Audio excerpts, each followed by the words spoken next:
નમસ્કાર વિદ્યાર્થી મિત્રો, આપણે ગયા લેક્ચરમાં એમ્પિયરનો સર્કિટલ નિયમ ભણેલા બરાબર, અને એની મદદથી સોલેનોઇડ અને ટોરોઇડ જેવી જે રચનાઓ છે એની અંદરના વિસ્તારમાં ચુંબકીય ક્ષેત્ર કઈ રીતે શોધી શકાય એના સૂત્રો પણ જોયેલા બરાબર. એ સૂત્રો તમને યાદ હશે. હજુ એક વધારાની થિયરી લઈ લઈએ જે તમારા બોર્ડમાં નથી પણ તમારી કોમ્પિટિટિવ એક્ઝામ માટે અગત્યની છે, જેનું નામ છે પોલા નળાકાર તારના કારણે ઉદ્ભવતું ચુંબકીય ક્ષેત્ર. આપણે જે આગળ તાર લીધેલો અનંત લંબાઈનો બરાબર, એ તાર એવો હતો કે જેના અંદરના વિસ્તારમાં પણ દ્રવ્ય હતું. ટૂંકમાં તમે માર્કર પેનને ગણી શકો કે આ માર્કર પેન કમ્પ્લીટલી ભરેલી છે તો એને આપણે એક આખો સળંગ તાર કહી શકીએ. પણ અહીંયા કેવા તારની વાત કરું છું? પોલો નળાકાર તાર. તાર નળાકાર તો હોય જ છે, પણ પોલો તાર એટલે શું? તો કે જે પણ દ્રવ્ય હશે એ માત્ર ને માત્ર સપાટી ઉપર પથરાયેલું હશે. એ તારની અંદરનો જે વિસ્તાર છે કેવો હશે? પોલો હશે, એટલે કે ખાલી ભાગ હશે. તો અહીંયા એવો એક નળાકાર તાર પોલો તાર દર્શાવેલો છે, તમે જોઈ શકો અનંત વિસ્તારનો, જેની અંદર વહેતો પ્રવાહ છે કેપિટલ આઈ, અને એની આ વચ્ચેની જે આપણે લાઈન બનાવી છે એને આપણે તારની અક્ષ કહીએ. તો એ અક્ષથી આપણે અંતર માપીએ તો એની ત્રિજ્યા આપણે કહી દઈએ કેપિટલ આર. સમજ પડી? અંદરના વિસ્તારમાં કોઈ પણ પ્રકારનું દ્રવ્ય રહેલું નથી. દ્રવ્ય માત્ર ફરતી જે સપાટી આવે, ત્રિપરિમાણિક તમે વિચારો આવી રીતે, તો ફરતી સપાટી ઉપર જ દ્રવ્ય પથરાયેલું છે. તો આવા તારના અંદરના અને બહારના વિસ્તારમાં ચુંબકીય ક્ષેત્ર કઈ રીતે શોધી શકાય? તો એના માટે તમે એમ્પિયરના સર્કિટલ નિયમનો ઉપયોગ કરી શકો, પણ આપણે એના ડેરિવેશનમાં નહીં પડીએ. જસ્ટ આપણે ઇક્વેશન યાદ રાખીશું જે ઈઝી છે અને તમને યાદ રહી જશે. આપણે સૌપ્રથમ વાત કરીએ એના અંદરના બિંદુની. તો અંદરના કોઈ પણ પી બિંદુ પાસે આપણે જો ચુંબકીય ક્ષેત્ર શોધવું હોય આ તારમાંથી વહેતા પ્રવાહને કારણે, તો આપણે એક એમ્પિરિયન લૂપ લેવું પડે. મેં અહીંયા લીધું છે સ્મોલ આર ત્રિજ્યાનું એક એમ્પિરિયન લૂપ. તમે અહીંયા ડોટેડ લાઈન જોઈ શકો બરાબર. પણ આપણને એમ્પિયરનો સર્કિટલ નિયમ ખબર છે કે ભાઈ B dot dl is equal to μ0 into sigma I. જ્યાં સિગ્મા આઈ શું છે? તો કે એમ્પિરિયન લૂપ વડે ઘેરાતો પ્રવાહ છે. હવે અહીંયા તમે જુઓ, પ્રવાહ તો માત્ર સપાટી ઉપર જ વહે છે, અંદરના વિસ્તારમાં તો પ્રવાહ છે જ નહીં, ત્યાં તો ખાલી ભાગ છે. તો આ એમ્પિરિયન લૂપ વડે આ જે પ્રવાહ ઘેરાય છે કેવો થઈ ગયો? શૂન્ય થઈ ગયો. અને જો એમ્પિરિયન લૂપ વડે ઘેરાતો પ્રવાહ શૂન્ય થઈ જાય તો ચુંબકીય ક્ષેત્ર કેવું થઈ જાય? અંદરના વિસ્તારમાં શૂન્ય થઈ જાય. મેં ડાયરેક્ટ લખેલું છે તારની અંદર, એટલે કે ત્રિજ્યા કરતા ઓછા અંતરે ચુંબકીય ક્ષેત્ર શૂન્ય. એની મેં સાબિતી અહીંયા આપી છે. શા માટે? ક્લિયર છે? નંબર 2, તારની બહારના બિંદુએ જઈએ. તારની બહારનું બિંદુ લેવું હોય તો ફરીથી બહારના વિસ્તારમાં એક એમ્પિરિયન લૂપ લેવું પડે. એની ત્રિજ્યા હું અહીંયા સ્મોલ આર જ કહી દઉં છું બરાબર. અંતરમાં આપણે અંતર સરખું જ રાખીશું, એટલે લોચો નહીં કરતા. કયું બિંદુ છે એ ખાસ તમારે જોવાનું. તો આપણે બહારનું જે બિંદુ છે એની ત્રિજ્યા છે, મતલબ એનું અંતર છે એ અક્ષથી સ્મોલ આર કહી દઈએ. તો પી બિંદુ પાસે આપણે ચુંબકીય ક્ષેત્ર જોઈએ છે. તો પી બિંદુ પાસે B અને dl એક જ દિશામાં હોય. જુઓ, ધારી લો કે આ બિંદુ પાસે આપણે જોઈતો હોય તો જે દિશામાં B હોય ત્યાં જ dl હોય, અને ડાબી બાજુ વ્યાખ્યાયિત થઈ જાય બરાબર છે B dl cos 0 મુજબ. એમાં આ વર્તુળ પરના દરેક બિંદુએ ચુંબકીય ક્ષેત્રનું મૂલ્ય સમાન, એને બહાર કાઢી શકાય. ઇન્ટિગ્રેશન dl એટલે તો કે B * 2πr, ડાબી બાજુનો જવાબ આવો જ આવે. આ તમને સમજાવેલું છે બરાબર ને, આ તમને આવડે. Is equal to μ0 into sigma I. તો કે આ એમ્પિરિયન લૂપ વડે કુલ પ્રવાહ આઈ ઘેરાય જ જાય છે, તો μ0 ઇન્ટુ આઈ. આના ઉપરથી b ને પકડો તો μ0 આઈ અપોન 2πr આવી જાય. સાબિતીની જરૂર નથી, હું તમને જસ્ટ સ્ટેપ્સ દર્શાવું છું. તો તમને બહારના વિસ્તારમાં ચુંબકીય ક્ષેત્ર મળે, અંદર કેવું થાય? શૂન્ય થાય. તાર જો નક્કર હોય, કમ્પ્લીટ દ્રવ્ય અંદર પણ ભરેલું હોય, તો એનું સૂત્ર આપણે ભણ્યા, તમને યાદ હશે, μ0 આઈ અપોન 2π. જો તારની ત્રિજ્યા r હોય તો r² ઇન્ટુ સ્મોલ r. આવું સૂત્ર હતું અંદરના વિસ્તાર માટે. નક્કર તાર હોય તો અહીંયા પોલો તાર છે, તો પોલા તાર માટે અંદર ચુંબકીય ક્ષેત્ર શૂન્ય થાય બરાબર. તો આ વસ્તુ ભૂલવાની નથી. અને ધારી લો કે સપાટી પરનું કોઈ બિંદુ હોય P, તો સપાટી પરના બિંદુ પર શું હોય? r is equal to capital R. તો સ્મોલ r દેખાય ત્યાં કેપિટલ R મૂકી દો, સૂત્ર આવી જાય. સપાટી પર મહત્તમ મળે, તમે જુઓ અંદર તો શૂન્ય છે, સપાટી પર મહત્તમ, પછી જેમ જાઓ એમ B પ્રોપોર્શનલ ટુ 1/r મુજબ ઘટતું જાય. સિમ્પલ છે. તો આટલી વસ્તુ તમારા માટે ઈઝી થઈ જાય. હવે ગ્રાફ બનાવવો હોય તો આ ત્રણેય ઉપરથી, તો અહીંયા B વિરુદ્ધ R, ચુંબકીય ક્ષેત્ર વિરુદ્ધ અંતરનો આલેખ બનાવવો. આપણે અક્ષથી શરૂ કરીએ, અક્ષથી. તો અક્ષથી આ 0 થી માંડીને, આ 0 ને આપણે અક્ષ કહીએ, અહીંયા 0 કહીએ, તો 0 થી માંડીને કેપિટલ R સુધી છે ચુંબકીય ક્ષેત્ર કેવું રહેશે? શૂન્ય. એટલે મેં અહીંયા જો નીચે લાઈન કરી છે ડાર્ક. અહીંયા કોઈ ચુંબકીય ક્ષેત્ર જ નથી, એટલે અંતર વધે છે પણ ચુંબકીય ક્ષેત્ર શૂન્ય જ રહેશે. હવે તમે સપાટી પર આવી ગયા તો μ0 upon 2πr, r is equal to capital R ઉપર, તો એ મહત્તમ છે. અને પછી ત્યાંથી તમે આગળ ચાલો તો શું થાય? ત્રિજ્યા કરતા વધારે અંતર એટલે કે તારની બહાર જાઓ તો 1/r મુજબ બદલાય, તો એ તો નેચર છે જ આપણી પાસે. સિમ્પલ છે. તો આ ત્રણ બાબતો તમને ક્લિયર થઈ ગઈ હશે. આ સૂત્ર જસ્ટ યાદ રાખજો કે પોલાર નળાકાર તાર માટે ચુંબકીય ક્ષેત્ર કઈ રીતે આપી શકાય. હવે આપણે જે સોલેનોઇડ અને ટોરોઇડ ઉપર દાખલાઓ લીધેલા એની આપણે ચર્ચા કરીએ. તો અહીંયા ધ્યાન આપો, રકમ આપણે લીધી છે ઉદાહરણના દાખલા નંબર 4.9 ની. આપણને કીધું છે કે 1 સેન્ટીમીટર ત્રિજ્યા અને 0.5 મીટર લંબાઈનો એક સોલેનોઇડ છે જેની અંદર 500 આંટા છે, બરાબર. તો તેમાંથી 5 એમ્પિયરનો વિદ્યુત પ્રવાહ પસાર થાય છે. તો સોલેનોઇડની અંદરના વિસ્તારમાં ચુંબકીય ક્ષેત્રનું મૂલ્ય કેટલું, આપણે માત્ર મૂલ્ય ગણવાનું છે, જે આપણે કયા સૂત્રથી આપેલું, μ0 and I. એમાં μ0 તો અચળ છે, I આપણને આપી દીધો છે 5 એમ્પિયર, સ્મોલ n આપણે શોધવાનો થાય. તો સૌપ્રથમ આપણે એ જોઈ લઈએ કે આ ટૂંકો સોલેનોઇડ છે કે લાંબો સોલેનોઇડ. યાદ છે ને વ્યાખ્યા, જેની લંબાઈ વધારે હોય વ્યાસની સરખામણીએ અથવા ત્રિજ્યાની સરખામણીએ એને લાંબો સોલેનોઇડ કહેવાય, અને જેની લંબાઈ ઓછી હોય ત્રિજ્યા કે વ્યાસની સરખામણીએ એને ટૂંકો સોલેનોઇડ કહેવાય. તો અહીંયા ડેટા આપણે લઈએ તો અહીંયા આપ્યો છે R is equal two 1 centimetre છે, એનો મતલબ 0.01 મીટર. લંબાઈ આપી છે L, કેટલી આપેલી છે 0.5 મીટર. કુલ આંટા કેટલા આપેલા છે, આ જે આપેલા છે કુલ આંટા છે, તમારે કેપિટલ N લેવાના, તો કે 500 આંટા છે. લખવાનું ભૂલવાનું નહીં, આંટા છે, કુલ આંટા. રેડી છે. I કેટલો આપેલો છે તો કે 5 એમ્પિયર, અને B આપણે શોધવાનું છે. તો અહીંયા તમે એ ચેક કરી લો કે ભાઈ આ લાંબો સોલેનોઇડ છે કે ટૂંકો સોલેનોઇડ. તો આપણે અહીંયા લખી શકીએ કે અહીં L/R આપણે ગુણોત્તર લઈ લઈએ એટલે સમજ પડી જાય, બરાબર છે. શું લઈ લઈએ, ગુણોત્તર લઈ લઈએ એટલે સમજ પડી જાય. આપણે કીધેલું ને કે ભાઈ જો લંબાઈ છે વ્યાસની સરખામણીએ વધારે હોય તો લાંબો સોલેનોઇડ, અને લંબાઈ છે વ્યાસની સરખામણીએ ઓછી હોય તો ટૂંકો સોલેનોઇડ. તો આપણે બંનેમાંથી કઈ કન્ડિશન છે ચેક કરીએ. તો આપણે ગુણોત્તર લેવો પડે.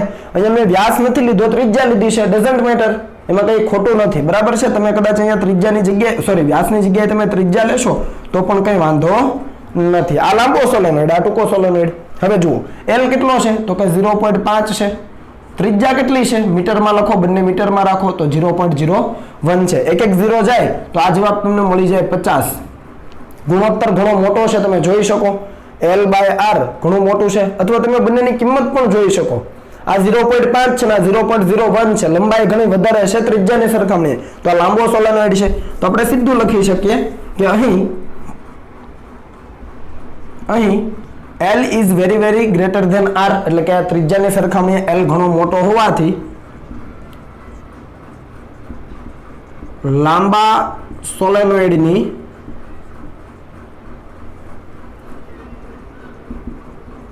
અંદર ચુંબકીય ક્ષેત્ર ડાયરેક્ટ આપણે લખીએ તો B is equal to μ0 n I આવું હતું. I n ને તમે અલગથી પણ મેળવી શકો. હું અહીંયા અલગથી લખું છું, જુઓ μ0 ઇન્ટુ સ્મોલ n એટલે એકમ લંબાઈ દીઠ આંટાની સંખ્યા ઇન્ટુ I. આ બરાબર છે. સ્મોલ n ની જગ્યાએ કેપિટલ N/L તમે અલગથી પણ એને મેળવી શકો. આનો એકમ શું આવશે, આંટા પ્રતિ મીટર. કેમ, કારણ કે n છે આંટામાં છે અને L છે મીટરમાં છે. તો આંટા પ્રતિ મીટર, સ્મોલ n નો એકમ આંટા પ્રતિ મીટર એટલે કે મીટર ઇન્વર્સ થાય સ્મોલ n નો એકમ. સમજ પડી. તો આની અંદર તમે કિંમતો મૂકી દો બધી જ. ચાલો μ0 ની કિંમત છે 4π × 10⁻⁷. ઓકે, કેપિટલ N છે 500, તો આ થઈ ગયું 500 ડિવાઇડેડ બાય L. L છે 0.5. તમે અલગથી n મેળવો હોત તો એ તમને કેટલો મળે, 100 × 10 એટલે 1000 મળે. સ્મોલ n ની કિંમત અલગથી લીધી હોત n/L તો તમને 1000 મળે, ઇન્ટુ I એટલે 5. સમજ પડી. બધી જ કિંમતો અહીંયા મૂકી દીધી છે. L ની કિંમત 0.5. ઓકે, તો અહીંયા તમને B નો જવાબ મળશે. પાઈ ની કિંમત તમે 3.14 મૂકજો. હું અહીંયા સીધો જવાબ લખું છું 6.28 × 10⁻³ ઓકે, 6.28 × 10⁻³ ટેસ્લા. તો આ થઈ જાય આપણું ચુંબકીય ક્ષેત્રનું મૂલ્ય સોલેનોઇડની અંદર, બરાબર છે. ચાલો આને કોપી કરી લો, પછી આપણે આગળ જઈએ. ચાલો ત્યાર પછીનો દાખલો જોઈએ તો એ છે સ્વાધ્યાયનો દાખલા નંબર 4.8. રકમ છે કે 80 સેન્ટીમીટર લંબાઈના એક સોલેનોઇડ ઉપર પાસ પાસે દરેક 400 આંટાવાળા 5 આવરણ વીંટાળેલા છે. ખાસ સમજો, સોલેનોઇડની લંબાઈ આપી છે 80 સેન્ટીમીટર અને એના ઉપર એવા 5 આવરણ વીંટાળેલા છે કે જેની દરેકની અંદર 400 આંટા છે. એકની અંદર 400, બીજાની અંદર 400, એવા 5 આવરણ.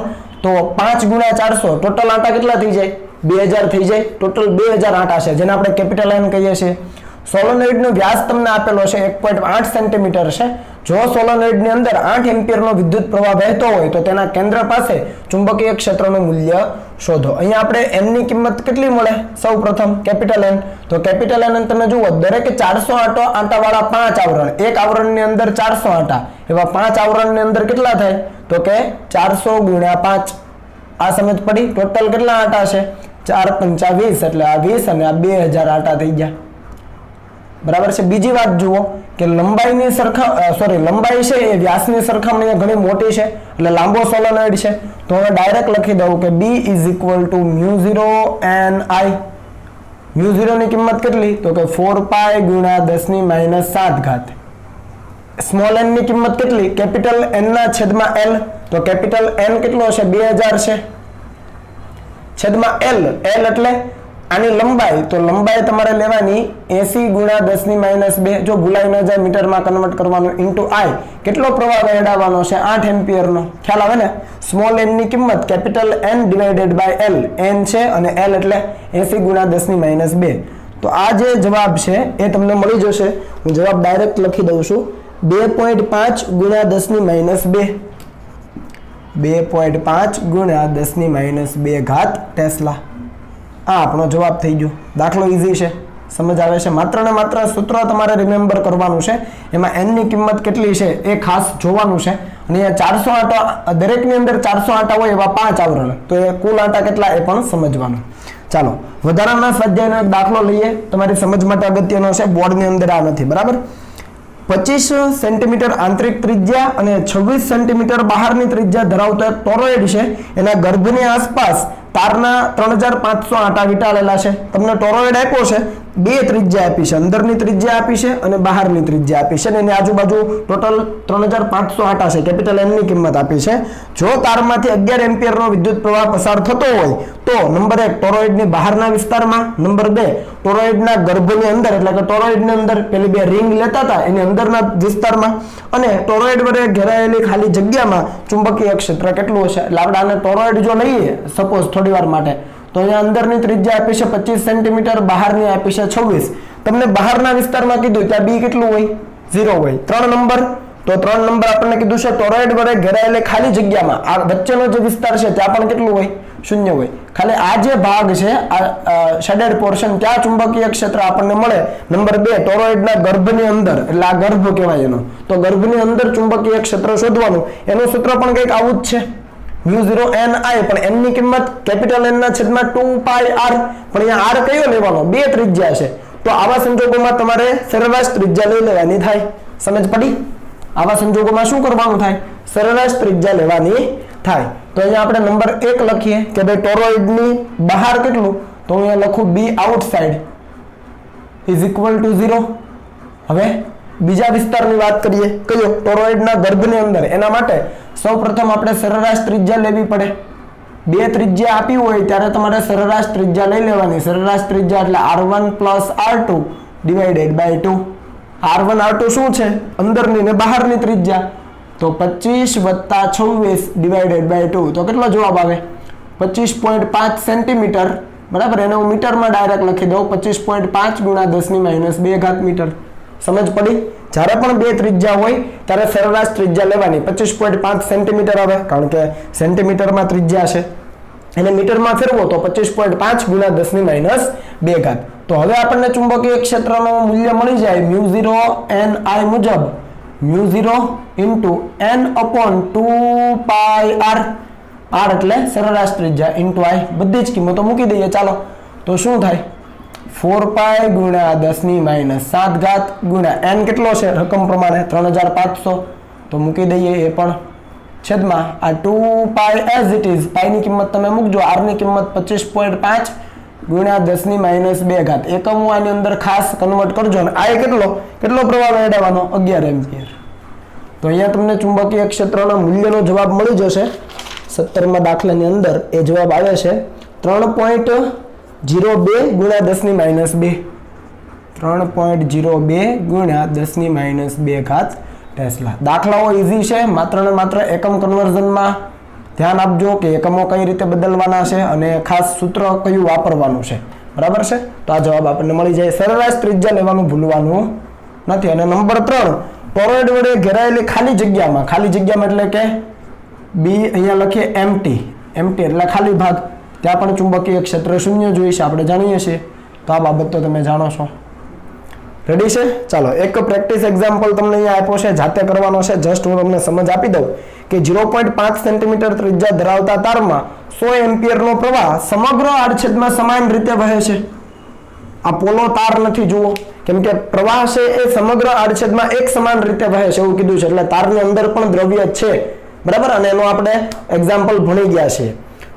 તો નંબર 1, તારની અક્ષથી 0.1 સેન્ટીમીટર અંતરે, બીજું તારની સપાટી પર, અને નંબર 3 તારની સપાટીથી 0.2 સેન્ટીમીટર બહાર તરફ આવેલા બિંદુએ ચુંબકીય ક્ષેત્ર શોધો. ખાસ સમજજો, આપણે ચુંબકીય ક્ષેત્ર શોધવાનું છે. તાર કેવો છે? સમગ્ર આડછેદમાં સમાન રીતે પ્રવાહ વહેતો હોય એવો છે. એવું આપણે ઉદાહરણ ભણી ગયા છીએ, લગભગ ઉદાહરણ નંબર 4.8, બરાબર છે. તો એની અંદર આપણે તારની અંદરના વિસ્તારમાં ચુંબકીય ક્ષેત્રનું મૂલ્ય કેટલું હોય, બહાર કેટલું હોય અને સપાટી પર કેટલું હોય એ જોયેલું છે, તમને યાદ હશે. રેડી? તો અહીંયા સૌપ્રથમ કીધું છે તારની અક્ષથી અંતર. દરેક વખતે આપણે જે પણ અંતરો માપ્યા છે ને એ આ વચ્ચે જે તારની અક્ષ છે ત્યાંથી જ માપેલા છે. સ્મોલ આર ક્યાંથી માપેલા અંતર હોય? હંમેશા તારની અક્ષથી. તારની ત્રિજ્યાને આપણે કેપિટલ આર કહી દઈએ, બરાબર છે. તો આ સ્મોલ આર છે તારની અક્ષથી જ માપેલું અંતર, આમાં ભૂલ ન થાય. તો પહેલું તમને શું કીધું? તારની અક્ષથી 0.1 સેન્ટીમીટર અંતરે. હવે આ 0.1 સેન્ટીમીટર અંતરે તારની ત્રિજ્યા જુઓ તો જરા, 0.5 સેન્ટીમીટર ત્રિજ્યાનો તાર છે અને 0.1 સેન્ટીમીટર અંતરે આપણને ચુંબકીય ક્ષેત્ર શોધવાનું કહેશે. એનો મતલબ આ તારની અંદરનું બિંદુ થયું. ત્રિજ્યા તારની કેટલી? 0.5. આપણને કીધું તારની અક્ષથી 0.1 સેન્ટીમીટર અંતરે. તો એનો મતલબ શું થયો? બિંદુ ક્યાં છે? તારની અંદર. તો તારની અંદરના બિંદુએ ચુંબકીય ક્ષેત્રનું મૂલ્ય આટલું હતું, μ0I/2π capital R square. Capital R એટલે ત્રિજ્યા અને ઇન્ટુ સ્મોલ r. આ સૂત્ર આપણે તારવેલું છે. આપણે જે દાખલો લીધો હોય ત્યાં આપણે સ્મોલ a લીધેલું. દાખલામાં સ્મોલ a હતું, તારની ત્રિજ્યા સ્મોલ a હતી, પણ વસ્તુ સરખી જ છે. તો આની અંદર કિંમતો મૂકો. μ0 છે, I તમને આપ્યો છે કેટલો? 100 એમ્પિયર, 2π અચળ R પણ આપેલું છે, મીટરમાં ફેરવજો, બરાબર. સ્ક્વેર કરવાનો, અને આ R એટલે અક્ષથી અંતર, તો અહીંયા આવશે 0.1 સેન્ટીમીટર. કિંમતો મૂકો એટલે તમને જવાબ મળશે 8 × 10⁻⁴ ટેસ્લા. ક્લિયર? નંબર 2, તારની સપાટી પર કીધું. તારની સપાટી એટલે તો તારની સપાટી પર μ0I/2πr. સમજ પડી ને? તો μ0I/2π કેપિટલ R એટલે એની ત્રિજ્યા મૂકી દો, R ની કિંમત 0.5 મીટરમાં કન્વર્ટ કરીને, તો તમને જવાબ મળશે 4 × 10⁻³ ટેસ્લા. અને હવે ખાસ સમજો, ત્રીજું કીધું છે તારની સપાટીથી 0.2 સેન્ટીમીટર બહાર તરફ. તારની સપાટીથી 0.2 કીધું, તો અક્ષથી કેટલું? તો તારની ત્રિજ્યા કેટલી છે? 0.5 તો છે જ, અને હજુ વધારાનું 0.2, કેમ કે અંતર ક્યાંથી કીધું છે? તારની સપાટીથી 0.2. તો તારની સપાટીથી 0.2 અને તારની અક્ષથી બીજું અંતર કેટલું લેવાનું? 0.5 ત્રિજ્યા લેવાની ને, કેમ કે કુલ અંતર તો અક્ષથી માપવાનું છે. તો ત્રિજ્યા વત્તા બહારનું 0.2 તો 0.7 થાય. તો અહીંયા સ્મોલ r ની કિંમત શું થવાની? 0.7 સેન્ટીમીટર. ભૂલ ન થાય, બરાબર. અને બહારના બિંદુએ ચુંબકીય ક્ષેત્રનું મૂલ્ય છે μ0I/2π સ્મોલ r. જ્યાં સ્મોલ r મેં કીધો 0.5 વત્તા 0.2 એટલે 0.7 સેન્ટીમીટરમાં, બરાબર. એને મીટરમાં ફેરવજો, કારણ કે આ અંતર આપણે અક્ષથી માપતા હોઈએ છીએ. તો તમને મૂલ્ય મળી જશે 2.86 × 10⁻5 ટેસ્લા. ત્રણેયનું જરા ઓબ્ઝર્વેશન કરો. મહત્તમ ક્યાં છે જુઓ તો? સપાટી પર છે, આપણે આવું જ કીધેલું. અહીંયા 10⁻3, અહીંયા 10⁻4, અહીંયા 10⁻5. સપાટી પરના બિંદુએ, બીજું છે સપાટી પર લીધું છે, સપાટી પરના બિંદુએ ચુંબકીય ક્ષેત્રનું મૂલ્ય કેવું મળે? મહત્તમ મળે. રેડી છે? તો એક દાખલો તમારી સમજ માટે મેં લીધેલો છે, ભૂલ ન થવી જોઈએ. અહીંયા તમને અંતર તારની અક્ષથી આપેલું છે, એવું પણ કીધું હોય કે તારની સપાટીથી અંદરના બિંદુએ 0.1 સેન્ટીમીટર અંતરે. તારની સપાટીથી અંદરના બિંદુએ 0.1 સેન્ટીમીટર અંતરે. તો અક્ષથી કેટલું થયું? 0.5 માંથી 0.1 બાદ કરી દો, અક્ષથી 0.4 સેન્ટીમીટર થયું. એટલે તમને શબ્દો શું આપ્યા છે એને ખાસ સમજવા પ્રયત્ન કરવો, અને પછી સૂત્રની અંદર કિંમતો મૂકવી. સૂત્ર તો તમને આવડશે જ, તમે પ્રેક્ટિસ કરશો એટલે, પણ અંતર કયું લેવાનું છે એ ખાસ સમજવાનું. અક્ષથી અંતર હંમેશા ગણવાનું, તમને ભલે ઉલટ સુલટ રકમ આપી હોય. ઓકે છે? ચાલો હવે લખી લો.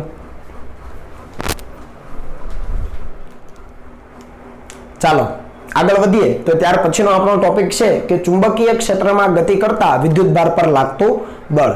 પણ એ પહેલા તમને આગળની વાત તાજી કરાવી દઉં. આપણે ચેપ્ટર નંબર 1 માં જ્યારે વિદ્યુત ક્ષેત્રની વાત કરેલી તો એ વિદ્યુત ક્ષેત્રમાં જો કોઈ વિદ્યુતભાર Q મૂકેલો હોય તો એના ઉપર લાગતું બળ છે એ F = Q × E સૂત્રથી આપતા હતા.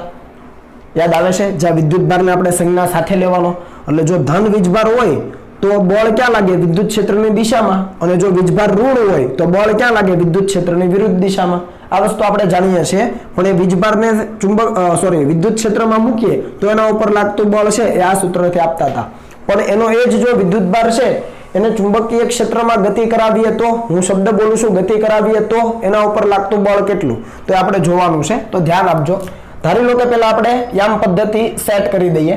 આ છે આપણી x અક્ષ, બરાબર છે, અને આપણે કહીએ આપણી y અક્ષ, અને ઉપર તરફ છે એને આપણે કહી દઈએ આપણી z અક્ષ. વ્યવસ્થિત રીતે થિયરી સમજવા પ્રયત્ન કરજો. છે ઈઝી, પણ તમારે વિઝ્યુઅલાઇઝ કરવું પડશે. x y અને z. અને અહીંયા એક કોઈ ધન વીજભાર મૂકેલો છે, ધારી લો કે +q. અહીંયા ઉગમ બિંદુ પર કોઈ ધન વીજભાર મૂકેલો છે +q, અને એનો આ x અક્ષની સાપેક્ષે આપણે મતલબ x અક્ષની સાથે વેગ જો ગણીએ તો xy સમતલમાં એનો વેગ છે આ દિશામાં. એટલે આ જે વિદ્યુતભાર છે ધન વીજભાર એ v જેટલા વેગથી ગતિ કરી રહ્યો છે. સાથે સાથે આપણે ચુંબકીય ક્ષેત્ર x અક્ષની દિશામાં ધારીએ છીએ, અને કોઈ પણ સમયે v અને b વચ્ચેનો ખૂણો ધારી લો કે છે θ. આ વસ્તુ સમજ પડી? ચુંબકીય ક્ષેત્ર x અક્ષની દિશામાં છે, પ્રવર્તમાન છે, અને y અક્ષ આ રીતે છે, એટલે x અને y સમતલ બની ગયું. એ સમતલમાં આ રીતે કોઈ ત્રાસો v જેટલા વેગથી કોઈ વિદ્યુતભાર છે ધન વીજભારે ગતિ કરી રહ્યો છે, જેનો વેગના સદિશનો આ ચુંબકીય ક્ષેત્ર સાથેનો ખૂણો છે θ. તો જ્યારે પણ આ વિદ્યુતભાર છે એ ચુંબકીય ક્ષેત્રમાં ગતિમાન અવસ્થામાં છે ત્યારે એના ઉપર એક બળ લાગે છે, ચુંબકીય બળ. અને એ બળ જે છે એ અહીંયા હું લખું છું કોના ઉપર આધારિત છે. તો અહીંયા આપણે લખીએ કે જ્યારે કોઈ વિદ્યુતભાર અથવા કોઈ ધન વિદ્યુતભાર, અહીંયા હું ધન વિદ્યુતભાર લઉં છું, પછી આપણે ઋણ માટે પણ સમજીશું. કોઈ ધન વિદ્યુતભાર +q v વેગથી b જેટલા ચુંબકીય ક્ષેત્રમાં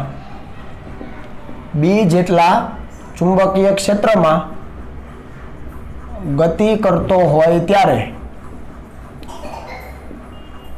એવા સંજોગોમાં આ જે ચુંબકીય બળ લાગે છે F, એનું મૂલ્ય છે એ કોના સમપ્રમાણમાં છે? તો કે ચુંબકીય ક્ષેત્રના સમપ્રમાણમાં છે. બીજું કે આ બળ એ જે વિદ્યુતભાર છે એના સમપ્રમાણમાં છે. અને ત્રીજું ખાસ સમજજો, આ બળ છે એ વિદ્યુતભારનો જે વેગ છે એ વેગનો ચુંબકીય ક્ષેત્રને જે લંબ ઘટક છે એટલે કે v sin θ ના સમપ્રમાણમાં છે. સમજાવો અહીંયા વ્યવસ્થિત રીતે જુઓ. આ રીતે y અક્ષ છે અને વેગનો સદિશ અહીંયા આ રીતે નીકળે છે xy સમતલમાં, બરાબર? તો આ v છે, આ θ છે અને આ b છે. તો આ દિશામાં v cos θ હોય તો લંબ રૂપે કયો હોય? v sin θ હોય. કેમ કે આ રીતે છે, જો વેગનો સદિશ આ રીતે બહાર નીકળે છે, આ વેગનો સદિશ. તો પહેલી તરફ કયો બને? v cos θ, અને એનો લંબ કયો બને? v sin θ. એનો મતલબ કે આ જે ઘટક બને છે વેગનો એ ખરેખર કયો છે? v sin θ છે. તો હવે ત્રણ બાબતો સમજો કે જ્યારે કોઈ વિદ્યુતભાર છે એ v જેટલા વેગથી b જેટલા ચુંબકીય ક્ષેત્રમાં ગતિ કરે ત્યારે લાગતું બળ એ ચુંબકીય ક્ષેત્રના સમપ્રમાણમાં છે, એ વિદ્યુતભારના સમપ્રમાણમાં છે, અને વિદ્યુતભારનો જે વેગ છે એ વેગનો ચુંબકીય ક્ષેત્રને જે લંબ ઘટક મળે છે એ લંબ ઘટક એટલે કે v sin θ ના સમપ્રમાણમાં. તો આ ત્રણેય બાબતોને તમે કમ્બાઈન કરો એટલે તમને મળે F proportional to QVB, એટલે આવી રીતે લખાય BQ અને આ v sin θ. સપ્રમાણતાની નિશાની દૂર કરીએ એટલે આવે k, જેને આપણે અચળાંક કહીએ, અને આને અરેન્જમેન્ટ કરું છું QVB sin θ. k ની કિંમત 1 થાય પ્રાયોગિક રીતે. તો k ની કિંમત 1 હોવાથી આ જે બળ છે એનું મૂલ્ય આપણને મળી ગયું છે QVB sin θ. આને કહેવામાં આવે છે ચુંબકીય બળ. આગળ આપણે સમજ મેળવીએ, પણ આ સૂત્ર ક્લિયર થઈ ગયું. આ સૂત્ર તમારે ભૂલવાનું નથી. F બરાબર QVB sin θ. જ્યારે પણ કોઈ વિદ્યુતભાર છે Q એ ચુંબકીય ક્ષેત્રમાં v જેટલા વેગથી ગતિ કરતો હોય ત્યારે એના ઉપર લાગતા બળનું મૂલ્ય આ થાય. જ્યાં θ કોની વચ્ચેનો ખૂણો? તો અહીંયા લખી દઈએ, જ્યાં θ છે એ કણના એટલે કે વિદ્યુતભારના વેગનો અને ચુંબકીય ક્ષેત્ર વચ્ચેનો ખૂણો છે. આટલી વસ્તુ ક્લિયર થઈ ગઈ છે. ચાલો હવે તમે અહીંયા જોઈ શકો કે Q તો કેવી રાશિ છે? તો કે અદિશ રાશિ. v અને b કેવી રાશિ? સદિશ રાશિ. એમની વચ્ચેનો ખૂણો sin θ. તો v અને b વચ્ચે કયો ગુણાકાર હશે? તો આપણને ખબર પડે કે v અને b વચ્ચે ડોટ ગુણાકાર હશે એટલે આપણે લખી શકીએ f = q v × b. જો સદિશ સ્વરૂપમાં ખબર પડી? વ્યવસ્થિત રીતે સમજજો. q અદિશ, આ બંને સદિશ, એમની વચ્ચેનો ખૂણો sin θ. તો v અને b વચ્ચે સદિશ ગુણાકાર હશે. આ સદિશ ગુણાકાર, ક્રોસ ગુણાકાર, v × b. આ યાદ રાખવાનું છે તમારે. આને કહેવામાં આવે છે ચુંબકીય બળ. શું કહેવામાં આવે છે? ચુંબકીય બળ. અહીંયા તમે FM લખી શકો, m for magnetic force. Magnetic force, ચુંબકીય બળ. તો આ સૂત્ર આપણા માટે ખૂબ અગત્યનું છે. બીજી વસ્તુ ખાસ સમજજો કે વીજભાર ધન હોય તો q ધન લેવાનો છે, અને જો વીજભાર ઋણ હોય તો અહીંયા ઋણ નિશાની સાથે લેવાનું, કેમ કે આપણે સદિશ સ્વરૂપ લખ્યું છે. સમજ આવી? તો હવે તમે મને બળની દિશા કહી શકો? જુઓ, બળની દિશા કહી શકો તો v ની દિશામાં આંગળીઓ, ત્યાંથી b તરફ ઘુમાવો. અંગૂઠો કોની દિશા આપે? બળની દિશા આપે. તમે જુઓ વેગ કઈ બાજુ છે? આ રીતે છે. તો વેગની દિશામાં આંગળીઓ બહાર તરફ, ત્યાંથી b તરફ ઘુમાવો તો બળ ક્યાં લાગે? ઉપર તરફ લાગે. એટલે જો ધન વીજભાર હોય તેના ઉપર લાગતું બળ ક્યાં હોય? ઉપર તરફ હોય. એટલે હું અહીંયા લખું છું f પ્લસ સદિશ. સમજ પડી કે ના પડી? ફરીથી રિપીટ કરું છું. આ બળની દિશા જોઈએ તો v × b ની દિશામાં આંગળીઓ ઘુમાવવાની, જાણો છો તમે, બરાબર છે? તો v ક્યાં છે? બહાર તરફ છે. એટલે કે આ રીતે છે ત્રાસો. તો બહાર તરફ છે તો એ દિશામાં આંગળીઓ b તરફ ઘુમાવો, v થી b તરફ, તો અંગૂઠો ઉપર. એટલે જો ધન વીજભાર મૂકેલો હોય તો ધન વીજભાર ઉપર લાગતું બળ ક્યાં છે?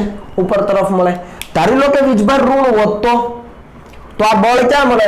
તમારી સમજ માટે લખી દઉં કે જો વીજભાર ઋણ હોત તો બળ નીચે તરફ મળે, F માઇનસ. બાકી બધી વસ્તુ એઝ ઇટ ઇઝ. વેગ પણ એ જ, ચુંબકીય ક્ષેત્ર પણ એ જ, ઘટક પણ એ જ. પણ જો આ ધનની જગ્યાએ ઋણ વીજભાર હોત તો ઋણ વીજભારના કારણે v × b પેલા મેળવી લો. તો v × b તો ઉપર મેળવ્યું, પણ વિથ માઇનસ સાઇન છે એટલે દિશા ઉલટાઈ જાય. સમજ પડી ને? v × b પેલા મેળવી લેવાનું. તો v × b મેળવી લો તો આ v થઈ ગયું b, એટલે અંગૂઠો ઉપર તરફ, પણ વીજભાર પોતે ઋણ છે એટલે અહીંયા માઇનસ આવે. તો દિશા માઇનસ નો મતલબ શું? બળની દિશા કેવી હશે? ઉલટી હશે, એટલે નીચે તરફ. એટલે ઋણ વીજભાર માટે બળ નીચે તરફ. તો આ વસ્તુ તમને સમજ આવવી જોઈએ. તો આ છે આપણા માટે ચુંબકીય બળનું મૂલ્ય. હવે આની અંદર તમે કિંમતો જુદી જુદી મૂકો. જુઓ, આનો હું સમીકરણ નંબર 1 કહી દઉં અને આને આપણે કહી દઈએ સદિશ સ્વરૂપને સમીકરણ નંબર 2. તો આપણે કેસ લઈએ 1 by 1. પહેલો કેસ લઈએ. કયો કેસ? તો કે જો v = 0 હોય તો v = 0 નો મતલબ શું? એટલે કે વિદ્યુતભાર સ્થિર છે, ચુંબકીય ક્ષેત્ર શૂન્ય નથી, પણ વિદ્યુતભારનું મૂલ્ય પણ શૂન્ય ન હોય, b પણ શૂન્ય નથી, q તો ક્યારેય શૂન્ય હોવાનો જ નથી. જો એનો વેગ શૂન્ય હોય એટલે કે વિદ્યુતભાર સ્થિર હોય તો, વિદ્યુતભાર સ્થિર હોય તો, વિદ્યુતભાર સ્થિર હોય, v શૂન્ય હોય તો એના ઉપર લાગતું બળ કેટલું હોય? ચુંબકીય બળ શૂન્ય હોય. સિમ્પલ છે. તો આપણે એવું કહી શકીએ કે સ્થિર વિદ્યુતભાર ઉપર ક્યારેય પણ ચુંબકીય બળ લાગે નહીં. સ્થિર વિદ્યુતભાર ઉપર ક્યારેય પણ ચુંબકીય બળ લાગે નહીં. વિદ્યુત ક્ષેત્ર માટે વિચારો. વિદ્યુત ક્ષેત્ર માટે વિચારો તો આ q સ્થિર હોય તો બળ શૂન્ય હોય નહીં. અહીંયા વેગ આવે છે ક્યાંય? નથી આવતો. તો વિદ્યુતભાર શૂન્ય પણ હોય ને, સોરી, વિદ્યુતભારનો વેગ શૂન્ય પણ હોય ને તો પણ એના ઉપર વિદ્યુત બળ તો લાગે જ. સમજો આ બંનેમાં ડિફરન્સ, કે વિદ્યુત બળ છે એ વેગ ઉપર આધારિત નથી, પણ ચુંબકીય બળ છે એ વેગ ઉપર આધારિત છે. અને એટલે જો વિદ્યુત ક્ષેત્રની અંદર કોઈ વિદ્યુતભાર સ્થિર હોય તો એના ઉપર લાગતું બળ છે શૂન્ય ન હોય, પણ જો ચુંબકીય ક્ષેત્રની અંદર વેગ શૂન્ય હોય તો બળ શૂન્ય હોય. સમજ પડી? આ પહેલો કિસ્સો. નંબર 2 કે જો θ = 0 ડિગ્રી અથવા 180 ડિગ્રી હોય. આનો મતલબ શું? તો કે આ જે વિદ્યુતભાર છે એનો વેગ એ ચુંબકીય ક્ષેત્રને સમાંતર હોય અથવા ચુંબકીય ક્ષેત્રને પ્રતિ સમાંતર હોય. વિદ્યુતભારનો વેગ એ ચુંબકીય ક્ષેત્રને કેવો હોય? સમાંતર કે પ્રતિ સમાંતર. સમાંતર હોય તો θ 0 ને પ્રતિ સમાંતર હોય તો θ 180. એવું હોય તો એવા સંજોગોમાં તમે જુઓ sin 0 0 અને sin 180 પણ 0. તો એવા સંજોગોમાં પણ ચુંબકીય બળ કેવું થાય? શૂન્ય થાય. સમજ પડી? જો વિદ્યુતભાર સ્થિર હોય ચુંબકીય ક્ષેત્રની અંદર, જો વિદ્યુતભાર સ્થિર હોય તો પણ ચુંબકીય બળ શૂન્ય, અને જો વેગ અને ચુંબકીય ક્ષેત્ર વચ્ચેનો જે ખૂણો છે θ બરાબર 0 અથવા 180 હોય તો પણ ચુંબકીય બળ શૂન્ય થાય. નંબર 3 કે જો θ બરાબર 90 ડિગ્રી, આનો મતલબ શું? તો કે જે વિદ્યુતભાર છે એનો વેગ એ ચુંબકીય ક્ષેત્રને લંબ રૂપે હોય. જો વિદ્યુતભારનો વેગ એ કેવો હોય? ચુંબકીય ક્ષેત્રને લંબ રૂપે હોય તો તમે જુઓ Fm એટલે કે ચુંબકીય બળ ઇઝ ઇક્વલ ટુ sin 91 તો QVB જે મહત્તમ છે. બાકી બધા કિસ્સામાં કેવું થાય? શૂન્ય થાય. સમજ પડી? તો જ્યારે પણ વિદ્યુતભારનો વેગ છે ચુંબકીય ક્ષેત્રને લંબ રૂપે હોય ત્યારે બળ છે QVB સૂત્રથી મળે sin 91 થાય. એટલે એવું પણ કહી શકીએ કે જ્યારે પણ કોઈ વિદ્યુતભાર છે ચુંબકીય ક્ષેત્રને લંબ રૂપે દાખલ થાય, જોજો જ્યારે પણ કોઈ વિદ્યુતભાર છે ચુંબકીય ક્ષેત્રને લંબ રૂપે દાખલ થાય એનો મતલબ એ જ થઈ ગયો કે ભાઈ વેગ છે ચુંબકીય ક્ષેત્રને લંબ થઈ ગયું. ચુંબકીય ક્ષેત્ર આ રીતે છે અને વિદ્યુતભાર આ રીતે દાખલ થાય. ચુંબકીય ક્ષેત્ર આ રીતે છે અને વિદ્યુતભાર લંબ રૂપે દાખલ થાય તો વેગ આ રીતે છે અને b આ રીતે છે તો થઈ ગયો ખૂણો 90 નો, તો બળ થાય QVB. સમજ પડી? એટલે જ્યારે પણ બળ શોધવાનું થાય ત્યારે આ સૂત્રનો ઉપયોગ કરવાનો. બીજી વસ્તુ કે આપણે V ક્રોસ B ની મદદથી આપણે દિશા શોધી છે. આપણને ખબર છે કે V ને પણ લંબ હોય અને B ને પણ લંબ હોય. ચુંબકીય ક્ષેત્ર V ને પણ લંબ અને B ને પણ લંબ. સમજ આવે ને? જુઓ B કઈ રીતે હતો? આ રીતે હતો, આમ ટૂંકમાં આવી રીતે બહાર હતો તો એને લંબ રૂપે જ છે બળ. જોઈ લો B આ રીતે છે એને પણ લંબ રૂપે જ છે. એટલે વેગનો સદિશ છે એને પણ બળ લંબ છે અને ચુંબકીય ક્ષેત્ર છે એને પણ આ બળ છે લંબ છે. આ બાબત તમે જાણો છો. ક્લિયર થઈ ગયું આટલી વસ્તુ? ચાલો હવે આના ઉપરથી આપણે ચુંબકીય ક્ષેત્રનું એકમ લખીએ. તો સમીકરણ 1 પરથી ચુંબકીય ક્ષેત્રનો એકમ, ઓલરેડી આપણે ચુંબકીય ક્ષેત્રનો એકમ લીધેલો છે ટેસ્લા, બરાબર છે? તો આના ઉપરથી તમે sin θ નો તો કોઈ એકમ જ ન હોય, એકમ રહિત પરિમાણ રહિત ત્રિકોણમિતીય વિધેય છે તો b ને કરતા બનાવો તો f ના છેદમાં qv. આટલી વસ્તુ ક્લિયર થઈ? આનો એકમ શું આવશે તો કે ન્યૂટન પ્રતિ, q નો એકમ કુલમ અને આનો આવે મીટર પર સેકન્ડ. આટલી વસ્તુ ક્લિયર છે? બળનો થાય ન્યૂટન, q નો થાય કુલમ અને v નો મીટર પર સેકન્ડ.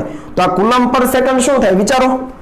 I બરાબર q/t, એમ્પિયર બરાબર કુલમ પ્રતિ સેકન્ડ થાય. I નો એમ્પિયર, q નો કુલમ અને t નો સેકન્ડ. તો કુલમ પ્રતિ સેકન્ડ એટલે એમ્પિયર, કુલમ પ્રતિ સેકન્ડ એટલે એમ્પિયર. તો આ એકમ થઈ ગયો ન્યૂટન પ્રતિ, અહીંયા આવે કુલમ પ્રતિ સેકન્ડ એટલે એમ્પિયર ઇન્ટુ મીટર. બરાબર છે? તો આ એનો એકમ છે. અથવા ટેસ્લા પણ આપણે કીધો છે એકમ. રેડી? આ એક એકમ થયો. બીજો છે ટેસ્લા જેને આપણે કેપિટલ T તરીકે લઈએ છીએ. ત્રીજું છે ગોસ અને ગોસ નાનો એકમ છે જેને આપણે G તરીકે લખી શકીએ, કેપિટલ G. તો આ બંને વચ્ચેનો સંબંધ શું હતો તો કે 1 ગોસ બરાબર 10⁻⁴ ટેસ્લા. આ પણ તમને યાદ રહેવું જોઈએ. 1 ગોસ બરાબર 10⁻⁴ ટેસ્લા. ગોસ અને ટેસ્લા વચ્ચેનો સંબંધ છે. અથવા 1 ટેસ્લા કીધું હોય તો 10⁻⁴ ગોસ આને છેદમાં આવવા દો એટલે 1 ટેસ્લા બરાબર 10⁻⁴ ગોસ. આ તમને ખ્યાલ આવી જાય. આના જ ઉપરથી તમે b નું પારિમાણિક સૂત્ર મેળવી શકો.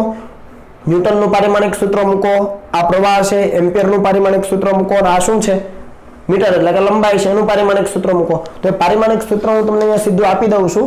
m1t-2 અને a-1. b નું પારિમાણિક સૂત્ર તમારે જાતે મેળવવાનું છે. m1 l તો 0 છે, t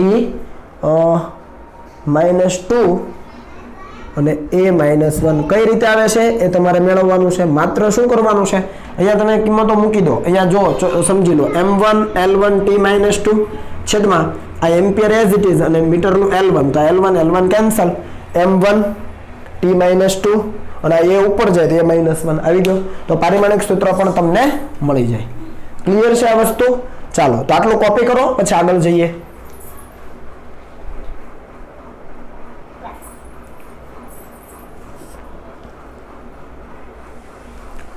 ઓકે, તો હવે આપણે આગળ વધીએ.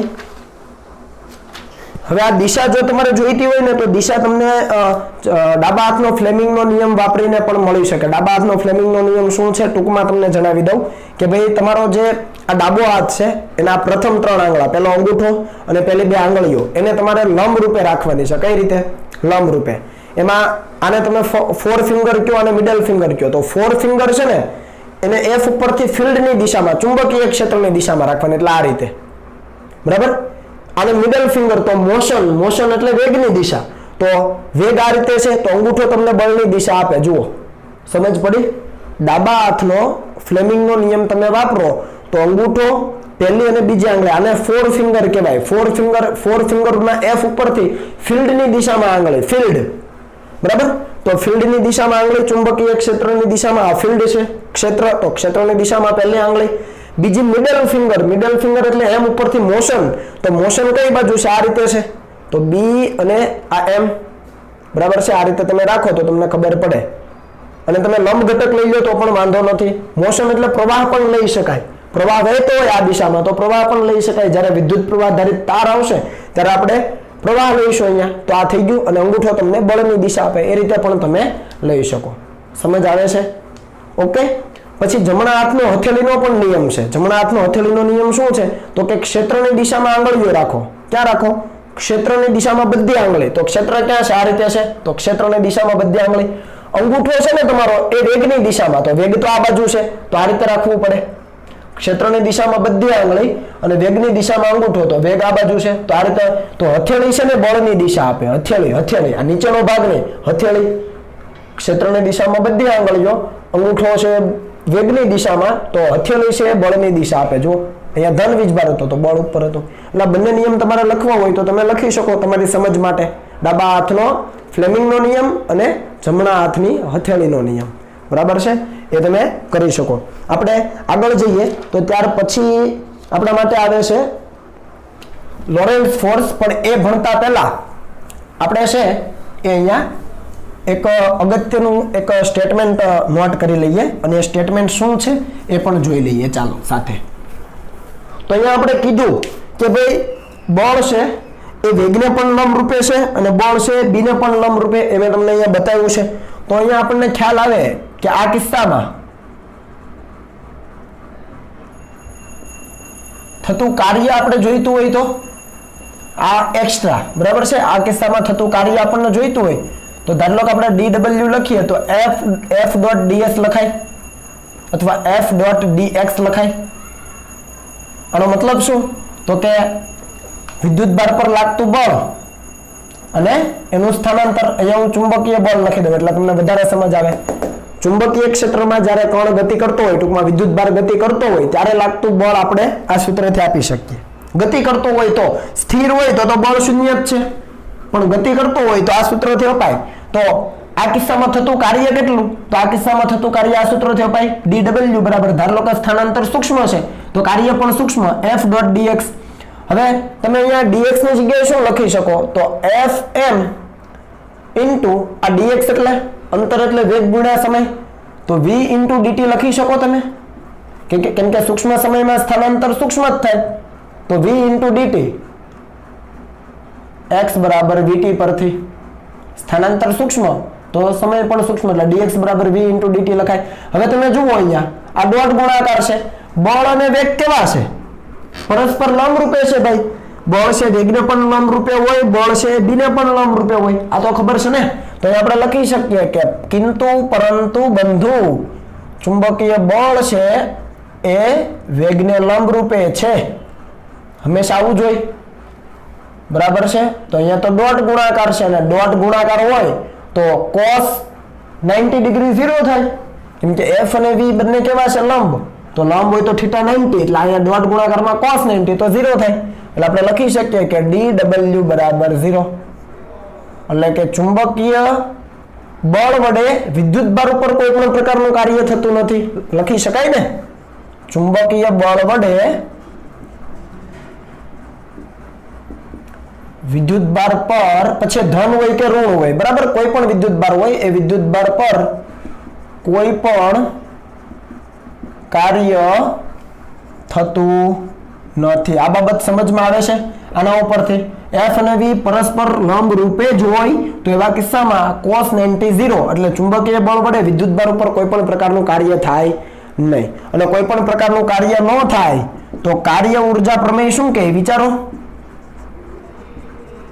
W is equal to delta K. આ W સૂક્ષ્મ કાર્ય શૂન્ય છે તો કુલ કાર્ય પણ શૂન્ય. એનો મતલબ કે ડેલ્ટા K બરાબર 0. અને વિદ્યુત ભાર છે એની ગતિ ઊર્જાનો ફેરફાર શૂન્ય. ગતિ ઊર્જાનો ફેરફાર શૂન્યનો મતલબ શું? વેગ અચળ રહેતો હોય. કારણ કે અહીંયા તો તમારે હાફ mv² જ લખવાનું ને. અંતિમ વેગ માઇનસ પ્રારંભિક વેગ. દળ તો વિદ્યુત ભારનું બદલાય નહીં. તો અંતિમ વેગ અને પ્રારંભિક વેગ કેવા રહે? સમાન રહે. વેગનું એ મૂલ્ય બદલી શકતો નથી. હા, દિશા બદલે છે, આપણે જોયું. દિશા બદલે. વેગ એક દિશામાં હોય, બીજી દિશામાં હોય તો v થી b તરફ આંગળી ઘુમાવો તો બળની દિશા બદલાય. એટલે કે બળની દિશા બદલાય એટલે એ દિશામાં વિદ્યુતભાર ગતિ કરવાનો. એટલે વેગની દિશા બદલાય પણ એનું મૂલ્ય એ બદલી શકતો નથી. અને મૂલ્ય ન બદલે તો ગતિ ઊર્જા ન બદલાય. અને ગતિ ઊર્જા ન બદલાય તો ગતિ ઊર્જાનો જે ફેરફાર છે શૂન્ય થઈ ગયો. સમજ પડી? તો આ દરેક બાબતો છે વ્યવસ્થિત રીતે સમજવા પ્રયત્ન કરજો. અહીંયા આપણે લખી દઈએ કે ભાઈ કાર્ય ઊર્જા પ્રમેય મુજબ કાર્ય શૂન્ય એટલે ગતિ ઊર્જાનો ફેરફાર શૂન્ય. માટે ચુંબકીય બળ એ વિદ્યુત ભારના વેગની દિશા બદલે છે. ચુંબકીય બળ છે એ વિદ્યુત ભારના વેગની દિશા બદલે છે, પરંતુ તેનું મૂલ્ય એટલે ઝડપ કહેવાય, બદલી શકતો નથી. સમજ પડી? ચુંબકીય બળ છે વિદ્યુત ભારના વેગની દિશા બદલી શકે. આપણે જોયું એ મુજબ દિશા એની બદલી શકે, પણ એનું મૂલ્ય એટલે વેગનું મૂલ્ય એટલે ઝડપ કહેવાય. ઝડપને ક્યારેય બદલી શકતો નથી. ઝડપ ન બદલાય તો હાફ mv² મુજબ તમે જો ગતિ ઊર્જાનો ફેરફાર લેશો તો કેવો મળશે? શૂન્ય મળશે. એટલે કે વેગનું મૂલ્ય અચળ રહેશે. હાફ mv² માં v² એટલે તમારે તો v નો સ્ક્વેર કરો એટલે ઝડપ જ લેવાની થાય. બરાબર? તો આટલી વસ્તુ ક્લિયર થઈ. બીજી એક બાબત કે ભાઈ આપણે ચુંબકીય ક્ષેત્રને લંબ રૂપે v sin θ લીધો તો ચુંબકીય ક્ષેત્રની દિશામાં જે v cos θ ઘટક હોય એ પણ નથી બદલાતો. કેમ કે v cos θ અચળ છે, v શું છે? એ તો મૂલ્ય છે v નું. ખ્યાલ આવ્યો કે ન આવ્યો? v સદિશ હોય એના બે ઘટક પાડી દો, v cos θ, v sin θ. v sin θ તો લંબ રૂપે હોવાનો, મતલબ કે ચુંબકીય ક્ષેત્રનો લંબ ઘટક છે. v cos θ ઘટક બદલાવાનો નહીં બદલાવાનો, કારણ કે ઝડપ તો બદલાતી નથી, થીટા પણ નથી બદલાતો. સમજ પડી? તો ચુંબકીય ક્ષેત્રની દિશાનો જે ઘટક હશે એ પણ બદલાશે નહીં. રેડી? એટલે ચુંબકીય ક્ષેત્ર ખૂબ અગત્યનું છે, સમજજો વ્યવસ્થિત. વિદ્યુત ક્ષેત્રની વાત કરીએ તો શું થાય? તો વિદ્યુત ક્ષેત્રમાં છે એ તો એનો વેગ વધે, હે ને? F = q × E મુજબ વેગ એનો વધે.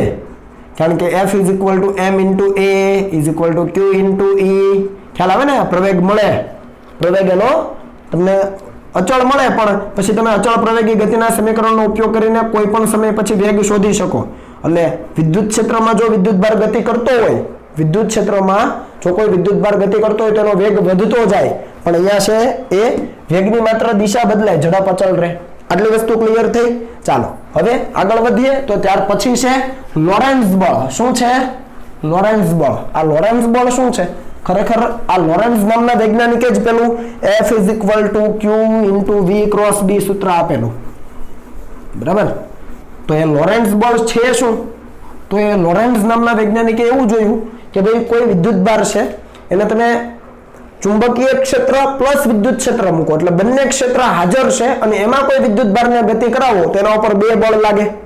ફરીથી રિપીટ કરું, વિદ્યુત ક્ષેત્ર અને ચુંબકીય ક્ષેત્ર બંને કોઈ વિસ્તારમાં હાજર છે એક સાથે, અને એની અંદર કોઈ વિદ્યુતભાર ગતિ કરે તો તેના ઉપર બે બળ લાગે. એક વિદ્યુત ક્ષેત્ર લગાવે અને એક ચુંબકીય ક્ષેત્ર લગાવે. તો કુલ બળ કેટલું? તો કે બંનેનો સરવાળો. બસ એ સરવાળો એ જ લોરેન્ટ્ઝ બળ. વાર્તા પૂરી થઈ ગઈ. ચાલો લખીએ. જુઓ,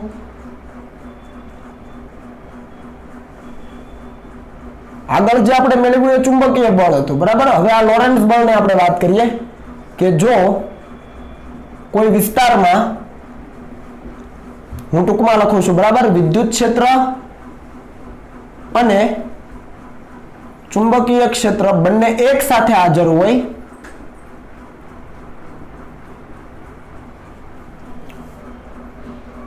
તો તેમાં ગતિ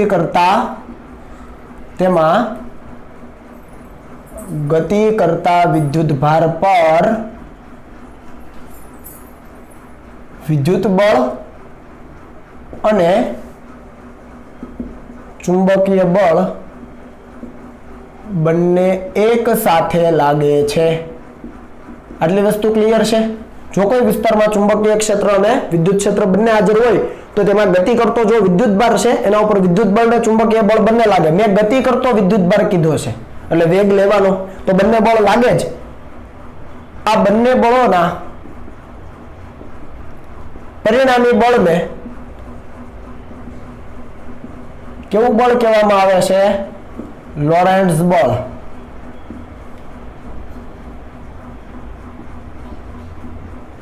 તો આપણે વિદ્યુત બળ મેળવીએ તો વિદ્યુત બળ કેટલું થાય? આપણે એને કહીએ Fe. તો અહીંયા વિદ્યુત બળ ધન ધારીએ તો Q × E થાય, સીધું છે. અને ચુંબકીય બળની વાત કરીએ તો ચુંબકીય બળ હમણાં જ આપણે લીધું, magnetic force is equal two Q બહાર અને V × B. ધારી લો તેનો વેગ V છે, વિદ્યુત ભાર છે એ Q છે. તો આ બંને બળ મળી ગયા. વિદ્યુત ક્ષેત્ર વડે વિદ્યુત બળ લાગે, ચુંબકીય ક્ષેત્ર વડે ચુંબકીય બળ લાગે.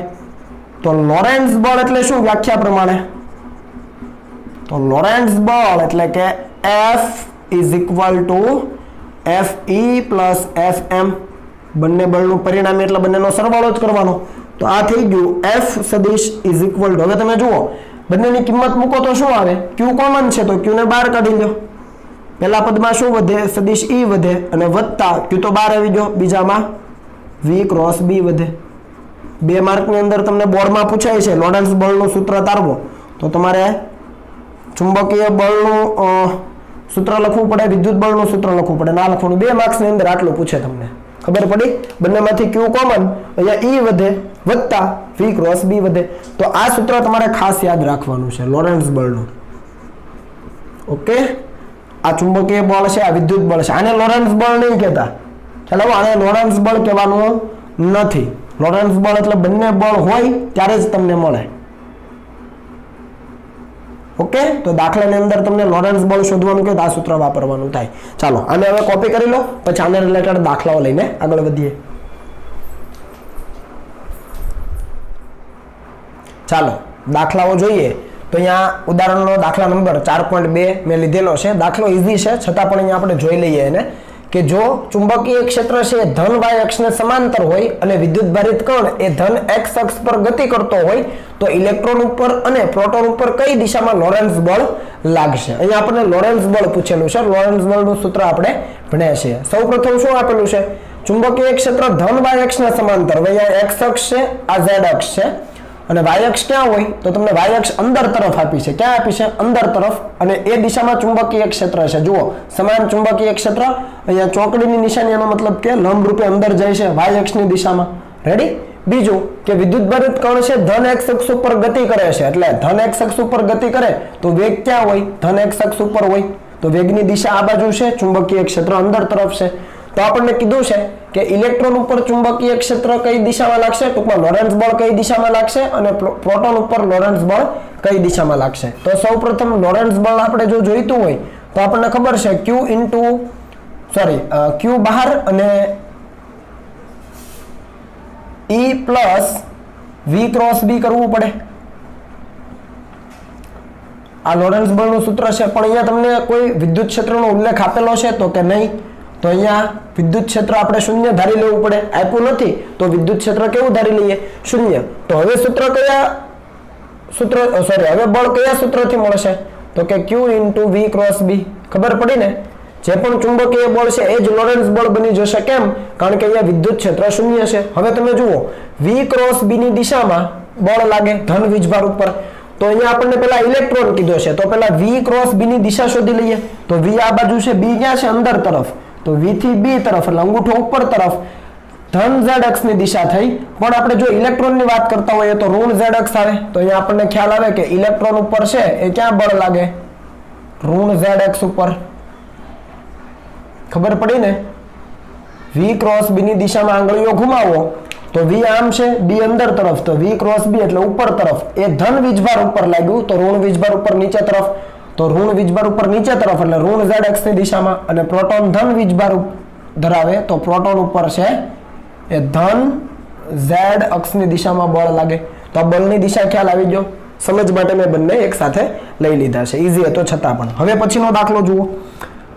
q બરાબર -4 માઇક્રોકુલમ વિદ્યુત ભારનો b સદિશ બરાબર 2i કેરેટ વત્તા 5j કેરેટ -3k કેરેટ ગુણ્યા 10 - 2 ટેસ્લાના ચુંબકીય ક્ષેત્રમાં તાક્ષણિક વેગ આપ્યો છે 2i કેરેટ -3j કેરેટ વત્તા k કેરેટ ગુણ્યા 10⁶ મીટર પર સેકન્ડ. તો વિદ્યુતભાર પર લાગતું બળ શોધો. તમે જુઓ વિદ્યુતભાર આપેલો છે, એનો ચુંબકીય ક્ષેત્રની અંદર તાક્ષણિક વેગ આપ્યો છે q v b બધું જ છે. તમને વિદ્યુતભાર પર લાગતું બળ શોધવાનું કીધું. સાદું સૂત્ર છે ચુંબકીય બળનું, બરાબર, q × v ક્રોસ b.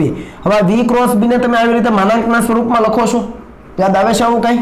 બરાબર, i caret j caret k caret, પહેલો સદિશ હોય એના ઘટકો એટલે vx vy vz, અને પછી બીજો સદિશ હોય એના ઘટકો bx by bz. અહીંયા q -4 માઇક્રોકુલમ છે એટલે નિશાની સાથે મૂકવાનો, કેમ કે સદિશ સ્વરૂપમાં લખ્યું છે તો નિશાની સાથે -4 ગુણ્યા 10⁻6 લખો.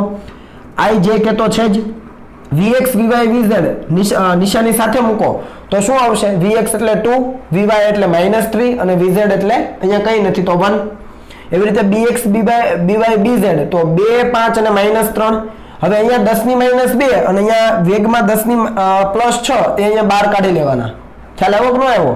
vx vy vz ખાલી ઘટકો મૂકી દો, અહીંયા છે vx vy vz ઘટકો મૂકી દો, bx by bz એ પણ ઘટકો મૂકી દો.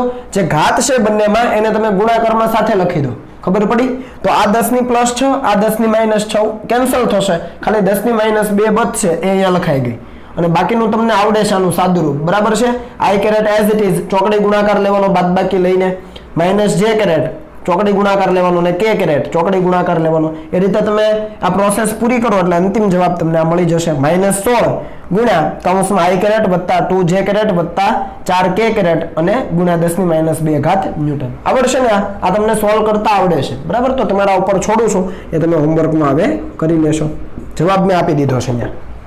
ચાલો આની અંદર ધ્યાન આપજો. અહીંયા તમને લાંબો તાર આપેલો છે AB, જેની અંદર પ્રવાહ છે ઉપરની દિશામાં 4 એમ્પિયરનો વહી રહ્યો છે, અને ત્યાંથી 0.2 મીટર અંતરે લંબરૂપે એક પ્રોટોન આવેલો છે જેનો વેગ નીચે તરફ એટલે કે પ્રવાહ જે દિશામાં છે એની વિરુદ્ધ દિશામાં વેગ આપ્યો છે 4 × 10⁻6 મીટર પર સેકન્ડ. તો આપણને કીધું છે પ્રોટોન ઉપર લાગતું ચુંબકીય બળ શોધો. હવે પ્રોટોન ઉપર લાગતું ચુંબકીય બળ જોઈતું હોય તો આપણી પાસે એનો વેગ છે, પ્રોટોન પરનો વીજભાર આપણે જાણીએ છીએ 1.6 × 10⁻19. તો q છે v છે, b આપણી પાસે નથી. આ બિંદુએ b આપણી પાસે હોવું જોઈએ. જો ચુંબકીય ક્ષેત્ર મળી જાય તો બળ મળી જાય આ સૂત્રની મદદથી. સમજ પડી? q છે v છે, b આપણને જોઈએ. તો તમે જુઓ કે અહીંયા આપણને b જોઈતું હોય તો અહીંયા ચુંબકીય ક્ષેત્ર હોય કોના કારણે? તો કે આજે વિદ્યુત પ્રવાહ ધારિત લાંબો તાર છે એના કારણે, અને અનંત લંબાઈના એટલે કે ખૂબ લાંબા તારના કારણે આપેલા બિંદુ પાસે ચુંબકીય ક્ષેત્રનું મૂલ્ય કયા સૂત્રથી મળતું હતું? તો આપણને ખબર છે, અહીંયા લખું છું તારના લીધે, હું ડાયરેક્ટ લખું છું ચુંબકીય ક્ષેત્ર, શબ્દોમાં નથી લખતો, બરાબર. એ સૂત્ર આપણી પાસે હતું, જો તમને યાદ હોય તો μ0I/2πr. જ્યાં r શું હતું? તારથી આપેલા બિંદુનું અંતર. આની અંદર કિંમતો મૂકી દો તો μ0 એટલે કે 4π × 10⁻7.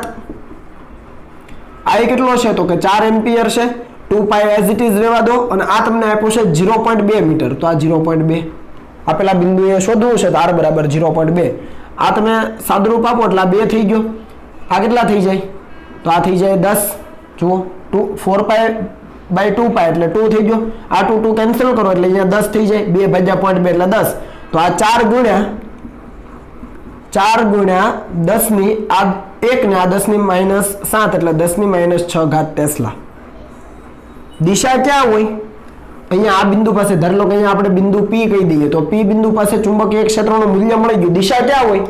તો આ તાર છે એમાં પ્રવાહ ઉપર તરફ, તો અંગૂઠો ઉપર તરફ ને આંગળા ઘુમાવો તો આ રીતે હોય. ખ્યાલ આવે છે કે નહીં? પ્રવાહ ઉપર તરફ, આંગળાઓ ઘુમાવો તો આંગળાઓ ઘુમાવો તો આ રીતે હોય. તો P બિંદુ પાસે ચુંબકીય ક્ષેત્ર અંદર તરફ હોય તો અહીંયા લખું B આ રીતે હોય. તમારી સમજ માટે લખ્યું. રેડી ને? અંગૂઠો આમ કરો, આંગળાઓ ઘુમાવો, તમને નિયમ સમજાવેલો છે તો ચુંબકીય ક્ષેત્ર રેખાઓ લંબ રૂપે વર્તુળાકાર માર્ગે હોય, વર્તુળાકાર માર્ગે હોય એના કોઈ પણ બિંદુએ ચુંબકીય ક્ષેત્ર જોઈતું હોય તો ત્યાં સ્પર્શક બનાવો, સ્પર્શક અંદર તરફ મળે તો અહીંયા લખાય લંબ રૂપે અંદર, લંબ રૂપે અંદર. સમજ પડી? હવે બી આપણી પાસે આવી ગયો છે તો આપણે મૂલ્ય શોધી શકીએ. F = QVB sin theta. અહીંયા થીટા એટલે V અને B વચ્ચેનો ખૂણો. B ક્યાં છે? અંદર તરફ છે. V ક્યાં છે? નીચે છે. B અંદર તરફ અને V નીચે, તો લંબ રૂપે થઈ જાય તો sin 90 થઈ જાય. તો આ જવાબ થઈ જાય QVB, કારણ કે થીટા કેટલો છે? 90 ડિગ્રી. V અને B કેવા છે? લંબ. V નીચે, B અંદર. અંદર કિંમતો મૂકી દો તો F = આ મળે 1.6 × 10 - 19 તો છે જ આપણી પાસે. એનો વેગ આપ્યો છે 4 × 10 + 6 અને B આપણને કેટલું મળ્યું? એ પણ 4 × ઓકે, અને એ પણ 4 × 10 - 6. આટલી વસ્તુ ક્લિયર થઈ? આ Q ની કિંમત મૂકી, V ની કિંમત આપણી પાસે છે 4 × 10 6 અને B ની કિંમત 4 × 10 - 6. તો આ +6 - 6 કેન્સલ થઈ અને અહીંયા તમે આનું સાદુરૂપ આપશો તો તમને બળ મળી જશે. એ હું સીધો જવાબ અહીંયા લખું છું 2.56 × 10 - 18 18 છે, એક જ મિનિટ. Okay, 2.56 × 10 - 18 newton. જુઓ તમે બળ જોઈ શકો ખૂબ સૂક્ષ્મ છે, 10 - 18. રેડી? એટલે આ બળનું મૂલ્ય મળ્યું. દિશા ક્યાં મળે? તો કે V અને B થી બનતા સમતલને લંબ રૂપે, ટૂંકમાં V × B ની દિશામાં. તો V ની દિશામાં આંગળીઓ એટલે V નીચે તરફ છે અને B અંદર તરફ, તો જમણી બાજુ. એટલે અહીંયા લખાય જમણી તરફ. ખબર પડી ને? V ની દિશામાં આંગળીઓ અને B તરફ ઘુમાવો. V નીચે તરફ છે તો નીચે તરફ આંગળીઓ અને B ક્યાં છે? અંદર તરફ. તો આંગળીઓ ઘુમાવો. અંગૂઠો ક્યાં આવ્યો? જમણી બાજુ. તો જમણી બાજુ દિશા મળે. ખ્યાલ આવે? એટલે આ પ્રકારના દાખલાઓ તમને પૂછી શકાય. અને આપણે એક સાથે કમ્બાઈન કર્યો કે ચુંબકીય ક્ષેત્ર પણ પહેલા શોધવું પડે અને પછી તમને બળ મળે. રેડી? ચાલો હવે કોપી કરી લો.